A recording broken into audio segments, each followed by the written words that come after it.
Welcome back to the Slam Jam, aka another epic episode of Mac Music Review. In this episode, we are looking at the album Ocean Eyes by Owl City, and we are asking the age-old question, is Ocean Eyes by Owl City a 5-star album? More than anything else, Owl City's official, I guess, major label, I don't know if it was on a major label, this is like officially the album that put him on the map. A lot of people look at it like it's his debut. It's actually not. Of June was like an EP, and that's like his debut EP. That's the first thing he ever did. And then Maybe I'm Dreaming was his debut album, but some people think this is his debut album. The lesser fans, the people who aren't the hardcore Owl City fans like this guy.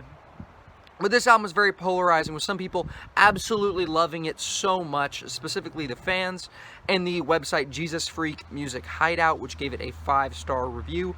And then some people just hated it. A lot of music critics said, "Oh, it's a bad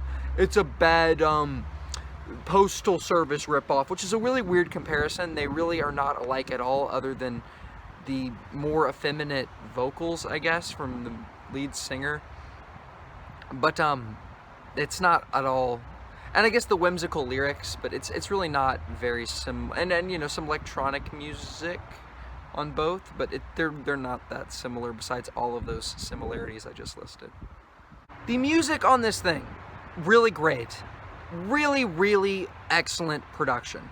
You have songs, and the production on this album really just kind of sways and changes and evolves as it progresses, but it's all very whimsical, it's all very sparkly, it's very electronic, but it's at the same time it has a lot of life injected into it, and it really does sound very original. It doesn't sound generic at all for the genre. Electronic music, oftentimes, especially popular electronic music, all can tend towards the same thing, which is dubstep, the thing that the real electronic music fan fears is dubstep, except for the people who really love dubstep, which is a lot of people.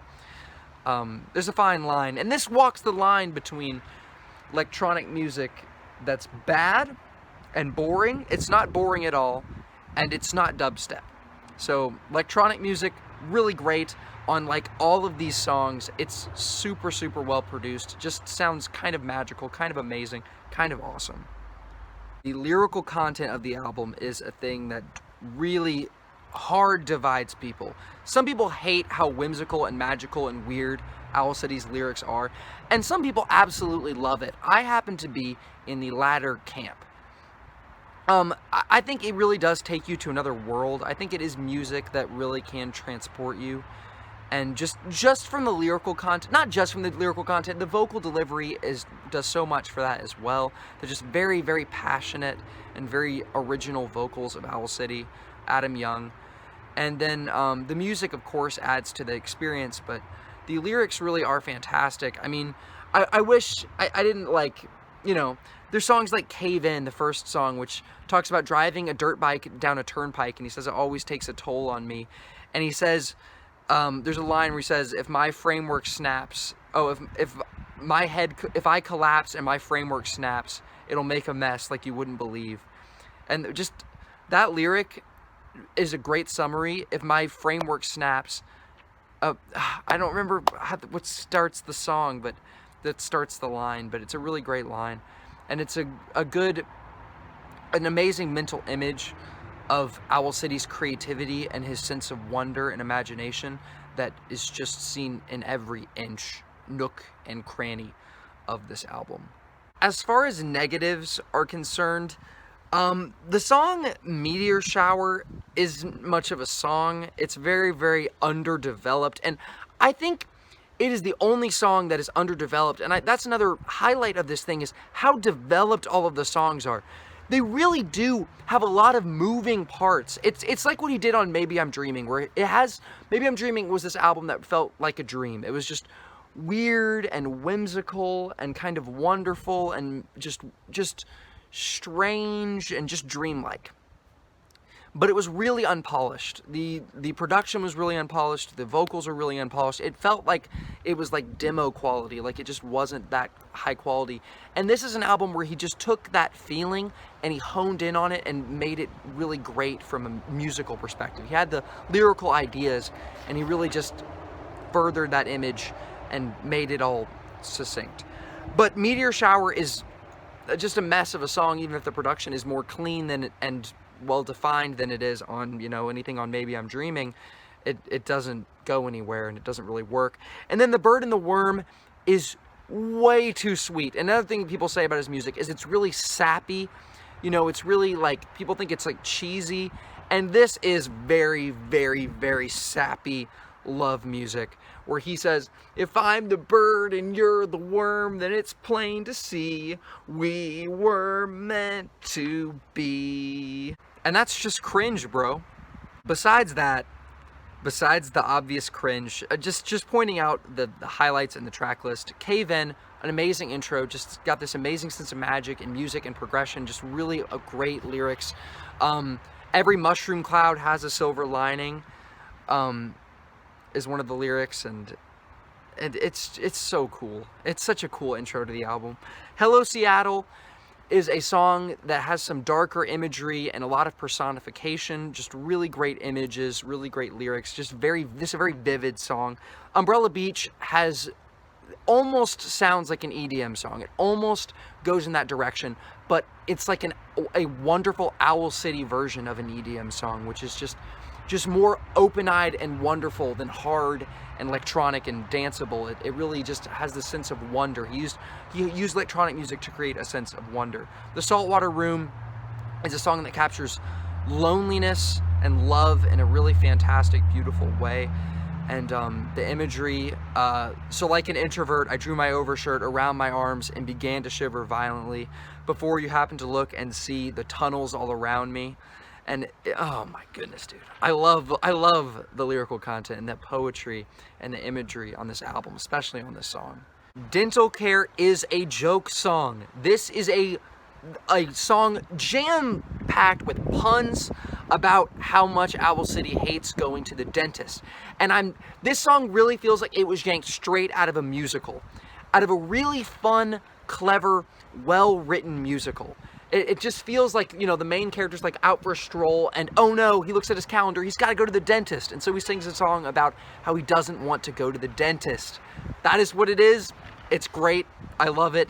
Some people might hate this. I can understand why. On the Wing is one of the most ambitious songs Owl City's ever made. Just in terms of length, it's 5 minutes long, which is the longest song on this album. Probably the longest song he's ever made. Or one of the longest songs. Maybe he has something longer on Cinematic. But it's a nice song. It's a cool song. It's actually from Maybe I'm Dreaming, and this version is a lot better than the version on Maybe I'm Dreaming, a lot more polished, just better in general. I love the song Fireflies. I think it's a really great song. The Tip of the Iceberg is really, really, really cool and well done, and once more, great imagery, really great progression, and just a really, really cool song. This one actually has a very cool vibe and aesthetic that makes it easy to recommend. Vanilla Twilight is a song that has a lot more depth than basically anyone is willing to admit in terms of the lyrical content. On the surface, it feels like an extremely sentimental, nostalgic love song about somebody who misses a loved one, and it's just a sweet love song. It can just come across as a sweet love song. But what this song really is about someone who's kind of tormented by this love they've had in the past and is kind of obsessed with it. If you listen to the lyrics, it is an absolute obsession. It's to the point, it's like, the best thing I can compare this song to is, it's a song by Death Cab for Cutie called I Will Possess Your Heart from Narrow Stairs, where it sounds like it's just a nice love song, but you look at the lyrical content and you realize it's something darker going on underneath the surface. And that's what's going on with Vanilla Twilight, is it's a song about a guy who's overcome with the feeling of nostalgia, and he just wants to drown in nostalgia. He just wants to be locked into just thinking, and he spends all of his time literally thinking about this person who's no longer in his life. Because the final line of the song, he paints it out like in the first verse that this is a person that he is still in contact with and that he still loves and knows, and he says, I'll send you a postcard. But at the end of the song, you learn that this is someone who's no longer in his life, and he really is just staying up super late at night, which ties into the song Fireflies, just thinking about this person, wishing he was with this person, and it kind of eats him alive. And it's a very, very good song. Tidal Wave is excellent. This is an excellent song, an amazing closer that is so good. The vocals on this thing by Matthew Thiessen of Reliant K. He's the guy who's featured on the song, and they just bounce off of each other so well. He sounds so good on this song, and I think he was featured on Maybe I'm Dreaming, a song for Maybe I'm Dreaming as well. He's really good on that. I don't remember what the song was, but on this, he's awesome. The final resolve and the lyrical content where it has this religious meaning, which is how, because Owl City, I mean, Adam Young is a Christian, or Owl City, however you want to say it. It's not really a band. I think it's just this one guy. But he's a Christian, and that can be seen on the last lyrics of this song. And it's an awesome, epic, amazing closer. I say epic, but it's not epic at all in the terms, it's not long, it's not lengthy, it's not huge, it's not super ambitious. It's just a really excellent song. And, yeah, and a great way to end the album. And I think this is a really great album.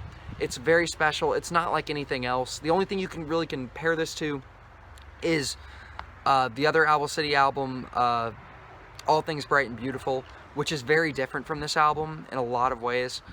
And I think it's actually even a little bit better. But this really is a great album, and one of my favorite albums of the 2000s. I don't know if I mentioned that in my best albums of the 2000s. So I might have forgot to put it as an honorable mention, but it definitely deserves it. This is a really amazing album, and I'm going to give it a 4-star rating 4.5 star rating out of 5.